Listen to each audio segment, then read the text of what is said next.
जो मणिपुर की पहली चीज तो मणिपुर के अंदर जिस तरह के हालात पिछले कुछ महीनों से बने हुए हैं और केंद्र सरकार खासकर प्रधानमंत्री जी ने इसके ऊपर कभी कुछ भी नहीं बोला, ये बहुत चिंताजनक है।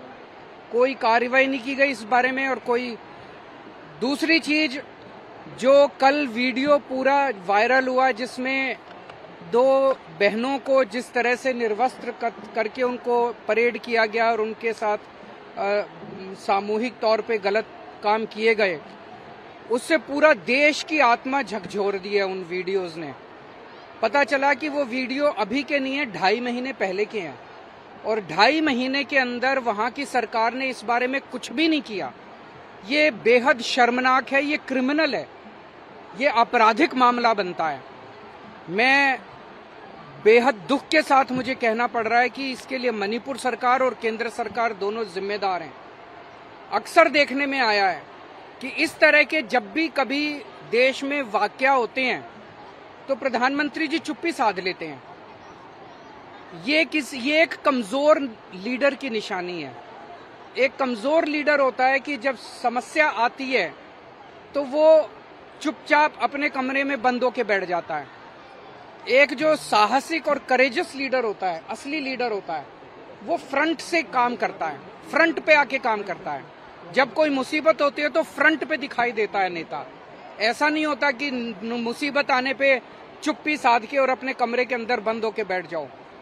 तो ये बेहद दुख की बात है कि 2, 2.5, 3 महीने से जब से मणिपुर की समस्या हुई है, प्रधानमंत्री जी चुप्पी साध के अपने कमरे में बैठे हैं। ये एक बहुत कमजोर नेता की निशानी है और बहुत दुख की बात है कि ऐसे सेंसिटिव टाइम के अंदर प्रधानमंत्री जी ने कोई कदम नहीं उठाया। अगर समय पे कदम उठाया होता तो हमारी इन बहनों के साथ ऐसा अन्याय नहीं होता। दूसरा, मणिपुर के सीएम का ये बयान अभी मैं थोड़ी देर पहले देख रहा था कि ये एक घटना थोड़ी है, ऐसी तो बहुत घटनाएं घटी हैं। इसका मतलब तो पता नहीं कितनी बहनों के साथ ऐसा हुआ है मणिपुर के अंदर। और अगर बहुत सारी ऐसी घटनाएं घटी हैं तो उन्होंने क्या किया इस बारे में? उन्होंने क्यों नहीं पकड़ के लोगों को, जो दोषियों को जेल में डाला? वो कर क्या रहे थे अभी तक? अब जब 2.5 महीने के बाद वो वीडियो सामने आया, अब कह रहे हैं, आज बता रहे हैं एक आदमी पकड़ा गया। उस वीडियो के अंदर पता नहीं कितने लोग हैं। और जो एफआईआर दर्ज की गई है वो एफआईआर अननोन लोगों के खिलाफ। वीडियो के अंदर तो सबके चेहरे दिखाई दे रहे हैं।